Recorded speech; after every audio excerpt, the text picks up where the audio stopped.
Marriage, they say, is built on trust, a foundation of love and shared experiences that weathers the years, the struggles, and the unexpected turns of life. For over a decade, I believed that my marriage to Emily was unshakable. We had built a life together, 2 beautiful children, a warm home, and memories woven through the fabric of our everyday lives. But I had been blind to the subtle shifts, the cracks that had formed beneath the surface, widening until they threatened to collapse everything we had built. Looking back, the signs had been there, small and easy to dismiss at first. Emily had always been the vibrant, social one. Full of energy, always moving, always planning the next family outing or project. But over the past year, something had changed. It started subtly. Hushed phone calls in the next room, late-night text messages she would glance at and then quickly hide, sudden outings that she struggled to explain. The warmth in her eyes when she looked at me had faded, replaced by something distant, something unreadable. I tried to rationalize it. Stress from work, exhaustion from managing the house and the kids. But doubt has a way of creeping in, whispering in the quiet moments, making you question the reality you've taken for granted. Emily's routine had always been predictable. Mornings were chaotic but familiar. Getting the kids, Oliver and Sophie, ready for school, packing lunches, checking backpacks. Evenings were spent helping with homework, preparing dinner, and winding down together. But over time, small changes became apparent. She started staying late at the office more often, something she had rarely done before. Weekends, once dedicated to family activities, became occupied with errands and meeting up with friends. When I asked, she would smile and assure me it was nothing to worry about. First, I believed her. I wanted to believe her, but the inconsistencies began to pile up. The smell of unfamiliar cologne on her clothes, a hesitation before answering simple questions, a look in her eyes that seemed almost guilty when she thought I wasn't watching. The turning point came one evening when Oliver, our 10-year-old, asked why Mom didn't come to his soccer games anymore. That single question lodged itself in my mind like a splinter I couldn't ignore. I made a decision then, to pay closer attention, to look past the reassurances and see what was really happening. I didn't want to be the kind of husband who jumped to conclusions, but something in my gut told me I needed to know the truth. I started by noting the times she claimed to be at work late. A few phone calls to her office told me what I feared. There were no late meetings, no urgent projects keeping her tied up. When I confronted her about it casually, she barely hesitated before offering another lie, another vague explanation that no longer held any weight. The unease that had been growing in me solidified into certainty. Something was very, very wrong. The defining moment came when Sophie, our 6-year-old, mentioned seeing Mommy with a friend at the park one afternoon when she was supposed to be at work. My heart pounded as I asked her what the friend looked like, and she described a man. Tall, dark hair, someone she didn't recognize. Sophie, innocent and unaware, didn't realize the weight of what she had just said. But I did. That night, as Emily slept beside me, I lay awake, staring at the ceiling. The weight of doubt had transformed into something sharper, something undeniable. I needed proof, not just for myself but for the sake of my children. If Emily was lying to me, deceiving us all, I had to know the full extent of it. I decided to take the next step, tracking Emily's whereabouts. A simple GPS tracker on her car, a move that made me feel sick to my stomach but necessary. Days passed, and the data painted a story I wasn't prepared for. She wasn't at work during those late nights. She wasn't at the places she claimed to be. Instead, her car frequently stopped at a specific address, a house on the other side of town. My hands trembled as I searched the address online. It belonged to a man named Daniel Hayes. I didn't recognize the name, but that hardly mattered. The truth was there, stark and undeniable. Emily wasn't just hiding something. She was living a lie right under my nose. The realization felt like a physical blow. My mind raced through 1,000 possibilities. Was this a passing fling, or something deeper? How long had it been going on? Was this the first time, or had I been blind to other betrayals? My heart ached not just for myself, but for Oliver and Sophie. How could she do this to us? I spent the next few days in a daze, pretending everything was normal while I formulated my next move. I couldn't just confront her without more information. I needed undeniable proof, something she couldn't twist or explain away. I needed to know exactly what I was dealing with before I decided what came next. So I did what I never thought I would do. I hired a private investigator. Harris, the investigator, was professional and discreet. He didn't ask unnecessary questions. He simply assured me that he would get to the bottom of it. And he did. Days later, he handed me a folder filled with photos and timestamps. Emily and Daniel together, their body language intimate and unmistakable.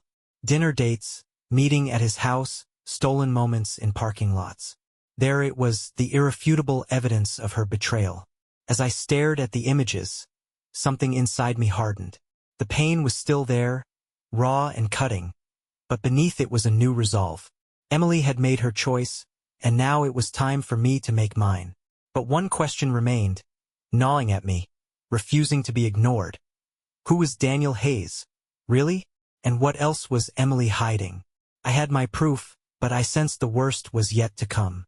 The folder sat on my desk for hours before I had the courage to open it again. The first time, I had barely skimmed through it, the weight of the truth making my stomach churn. Now, I needed to absorb every detail to understand exactly what I was up against. Every photograph of Emily with Daniel Hayes felt like a blade slicing through the fabric of the life I thought we had. I studied the timestamps, the locations, the frequency of their meetings. It wasn't just a passing fling. This had been going on for months. Some of their rendezvous had happened on nights she told me she was working late, others during weekends when she had claimed to be out running errands. The sheer effort it must have taken to maintain this web of lies left me feeling sick. I needed to know more about the man who had invaded my life. A simple online search didn't yield much. He wasn't a public figure, but his name was linked to a consulting firm that specialized in corporate risk management. That was vague enough to mean almost anything, but it did confirm that he was someone with money, power, and the kind of influence that made people careful about prying too deeply. I contacted Harris again and asked him to dig deeper. Within 2 days, he had a full profile on Daniel. He was divorced, no children, in his mid-40s. His ex-wife had filed for divorce citing irreconcilable differences, but Harris had managed to find an old legal document indicating that Daniel had been accused of emotional manipulation and infidelity. There were whispers of other things, business dealings that bordered on the unethical, rumors that he had a habit of pursuing married women. This wasn't just a man who had seduced my wife. He was someone who sought out relationships that were destructive, as if he thrived on pulling apart the lives of others. And Emily had fallen right into his trap. I watched Emily more closely than ever, though I hid my suspicions behind the mask of a dutiful husband. I wasn't ready to confront her yet, not until I knew exactly how I wanted to handle it. But now, with the evidence burning in my mind, I noticed every lie more clearly. She came home later than usual one evening, her hair slightly tousled, her blouse buttoned one place too low. She kissed me on the cheek in greeting, her lips warm but distant. She asked about my day, about the kids, her voice carrying an edge of forced normalcy. For the first time, I wanted to test her, to see how far she would go to protect her lie. Oliver asked why you've been missing his soccer games, I said casually over dinner. Her fork paused midair for just a fraction of a second before she forced a smile. Oh, sweetheart, you know work has been crazy, she said. I'll make it to the next one, I promise. I nodded, acting like I accepted her words, but deep inside, I knew the truth. She wasn't working late. She was with him. I met with my lawyer the next day, not because I was ready to pull the trigger on divorce, but because I needed to know my options. I needed to ensure that when I confronted Emily, I would do so with the upper hand. The lawyer was blunt. If Emily was engaging in an extramarital affair, that could affect custody arrangements, could impact financial settlements.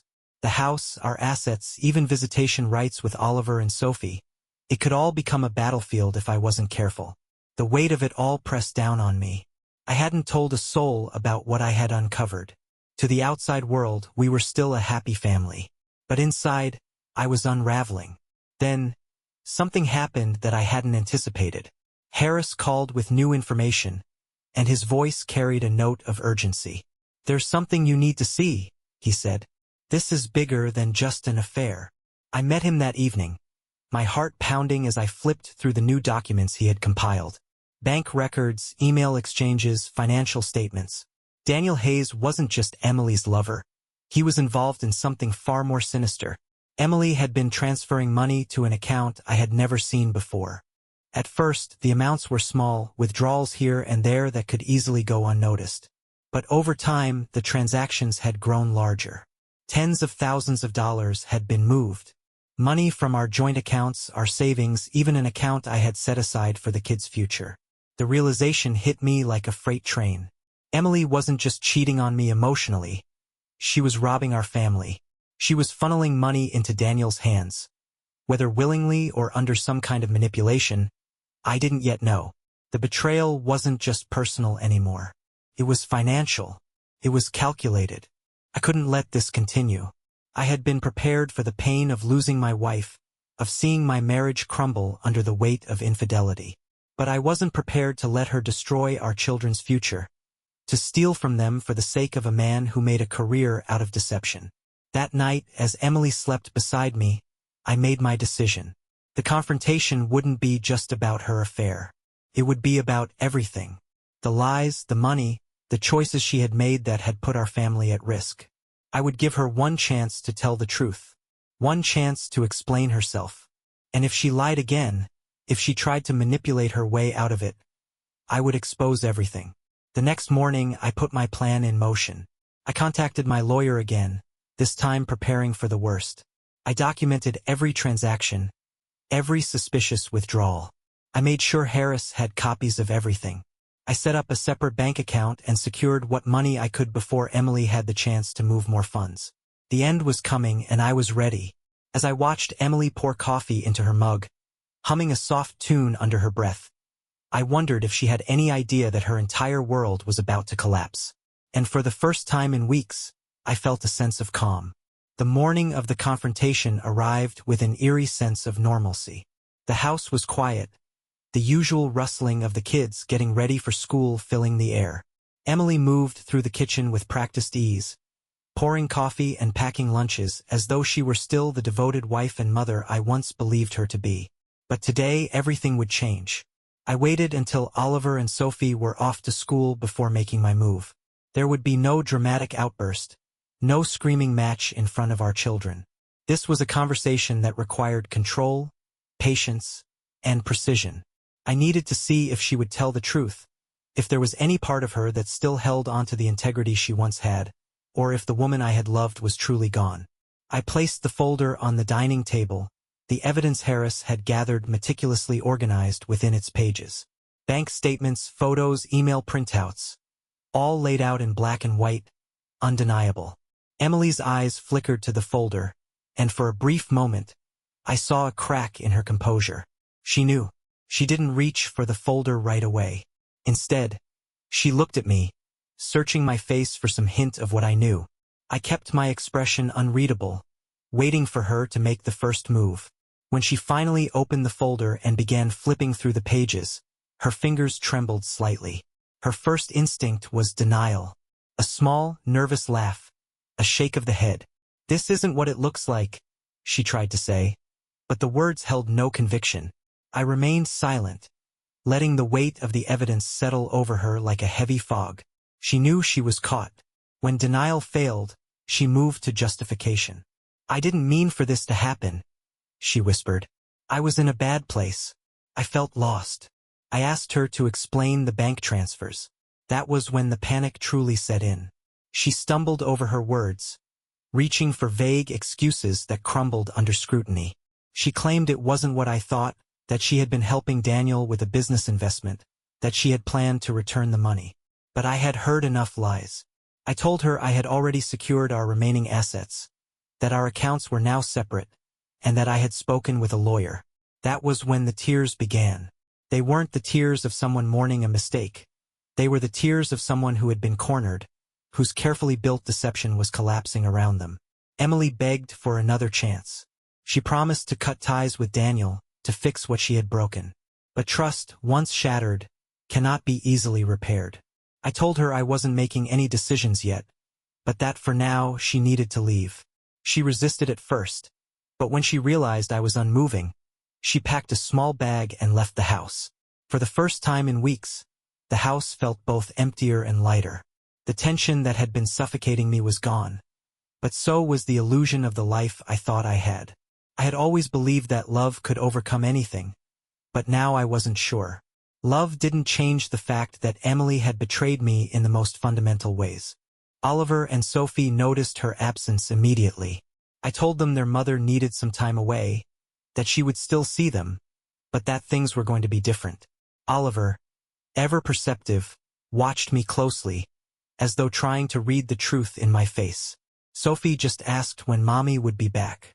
Emily sent messages constantly, pleading for a conversation, for forgiveness. I ignored most of them. I needed time to think, to understand what the next step should be. But then Harris called with another update, one that changed everything once again. Daniel Hayes had disappeared, not just from my life, but entirely. His office was emptied overnight, his apartment abandoned. Harris had tracked down former business partners, all of whom claimed he had skipped town, leaving behind a trail of unpaid debts and legal threats. He wasn't just a manipulator, he was a con artist, a man who thrived on deception and destruction. Worse, Harris uncovered evidence that Emily hadn't just been a victim of his manipulation. She had known about his past. There were emails, messages, proof that she had been aware of his questionable dealings and had still chosen to involve herself. Whether it had started as an affair or a business partnership, it had evolved into something far more dangerous. That was when I realized I had been asking the wrong question. It wasn't just about why Emily had betrayed me. It was about how deep the betrayal went. And more importantly, what else she was hiding. Divorce now seemed inevitable, but my concern shifted from ending my marriage to protecting my family. Emily's choices had already put our financial stability at risk. What if there was more? What if Daniel wasn't the only threat lingering in the shadows? I needed answers, and this time I wouldn't wait for Emily to provide them. I would uncover the truth myself. With Emily gone, the house was quieter, but not in a peaceful way. It felt hollow, as if the very walls had absorbed the deception and pain that had taken root over the past year. The kids were struggling with the absence of their mother, especially Sophie, who kept asking when she'd be back. I tried my best to shield them from the weight of what was happening, but children are perceptive. They knew something wasn't right. The reality was, I still didn't know the full extent of the damage Emily had caused. The affair was only part of it. What kept me up at night was the thought that Daniel Hayes had entangled her in something far more dangerous than just infidelity. I couldn't shake the feeling that my family was still at risk, even with her gone. Harris had been my lifeline throughout all of this. His latest findings about Daniel's disappearance had only heightened my paranoia. A man like Daniel didn't just vanish, he was running from something or someone. Harris dug deeper, tracking financial records, legal disputes, and anything that might give us a lead on where he had gone and what his true motives had been. What he found sent a cold chill down my spine. Daniel wasn't just running scams. He was connected to a larger network of financial fraud and identity theft operations. His past was littered with broken businesses, drained bank accounts, and people left in financial ruin. And Emily? She was tied to him in ways I hadn't fully grasped before. Emails between them, dating back even further than I had expected, revealed discussions about money laundering and offshore accounts. Emily hadn't just betrayed me emotionally. She had been aiding and abetting a criminal. I confronted Emily again, this time over the phone. She sounded tired, defeated. At first, she tried the same old tactics, denial, deflection, and even more lies.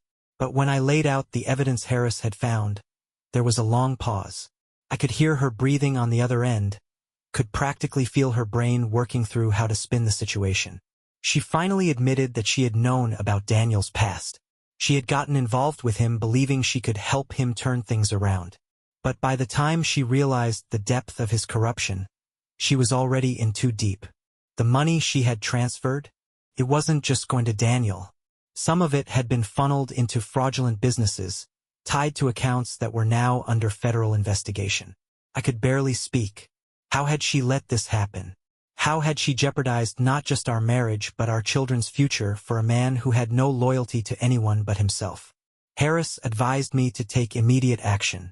If law enforcement was getting close to Daniel, there was a real possibility Emily would be implicated.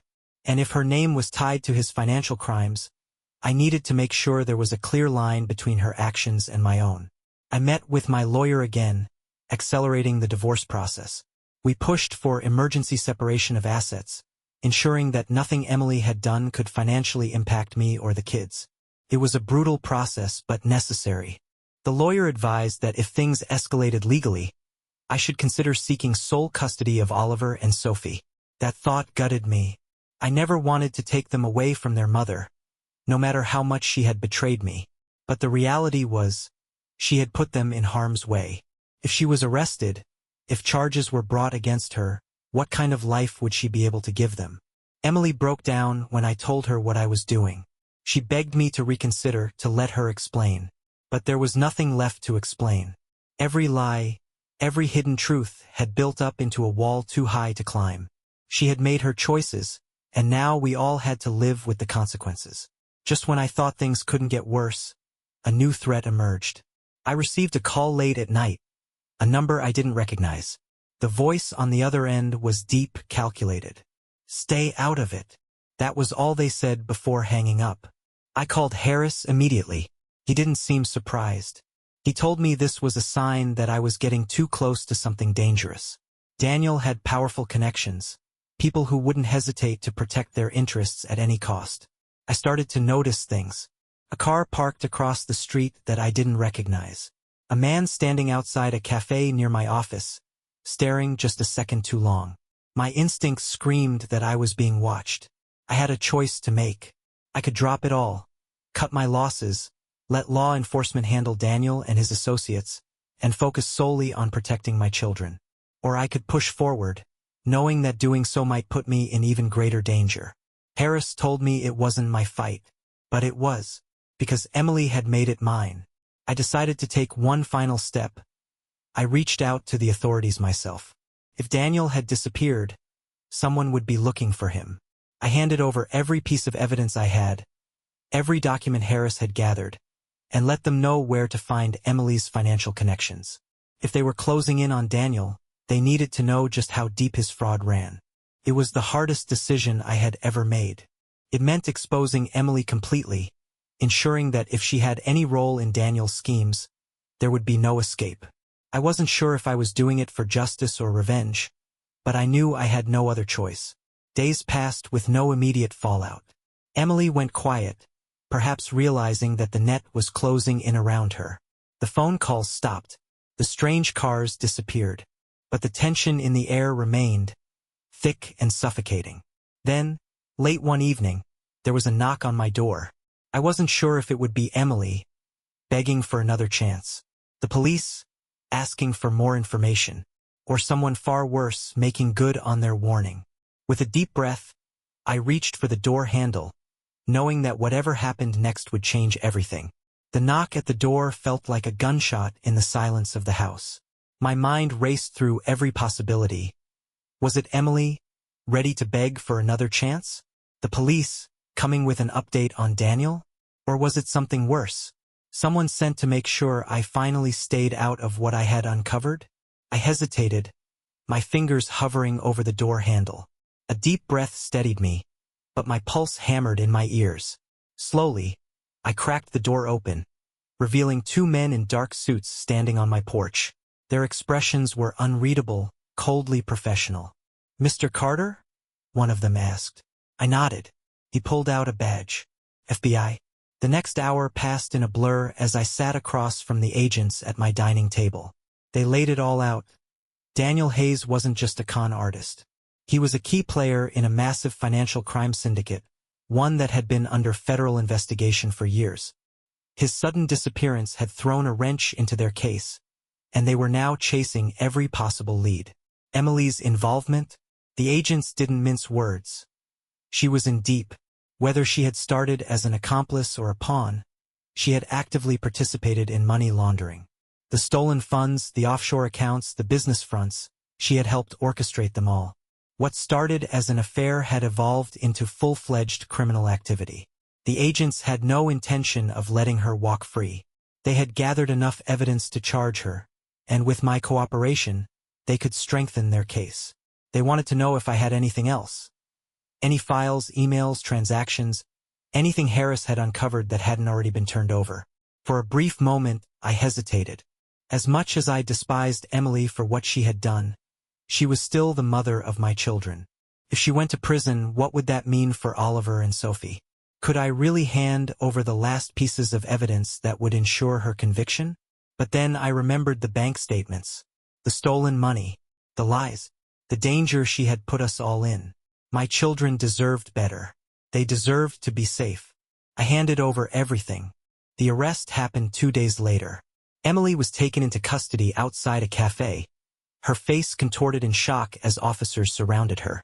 I wasn't there to witness it, but Harris sent me a photo, her wrists cuffed, her eyes wide with disbelief. The final act of a story she had written herself. The trial was inevitable. With the evidence stacked against her and Daniel still missing, the prosecution had everything they needed. She was found guilty on multiple counts of fraud and money laundering. The judge showed little mercy, sentencing her to 10 years. I sat in the back of the courtroom as the verdict was read, feeling an odd mixture of relief and sadness. This wasn't how I had envisioned our life ending, but Emily had made her choices, and now she had to live with them. The months that followed were about rebuilding. The divorce was finalized swiftly, and I was granted full custody of Oliver and Sophie. Explaining things to them was the hardest part. Sophie didn't fully understand, and Oliver, though old enough to grasp the truth, struggled with the reality of his mother's actions. I reassured them as best I could, telling them that no matter what, they were loved. Harris remained a steady presence, checking in even after the case had been closed. His work had been invaluable, and I owed him more than I could ever repay. When I asked him why he stuck around, he simply said, "Some fights are worth seeing through to the end." Emily wrote letters from prison. First, I ignored them, but eventually I read one. She apologized over and over, but the words felt hollow. She blamed Daniel, the pressure, the circumstances. Nowhere did she take true responsibility for the choices she had made. I didn't respond. Months later, just as life was settling into a new normal, I received a package in the mail. No return address. Inside was a single photograph. Daniel Hayes, alive and well, sitting on a beach in what looked like South America, a cocktail in his hand and a smirk on his face. A note was scrawled on the back. "Some people always land on their feet. Let's hope you do too." I stared at it for a long time, my pulse hammering in my ears. Daniel had escaped. The FBI hadn't found him, but someone wanted me to know he was out there, watching. A final warning? A taunt? I didn't know. But I wasn't afraid anymore. I had already lost everything once, and I had survived. So I burned the photo and moved on. The past was done. The future was mine to build.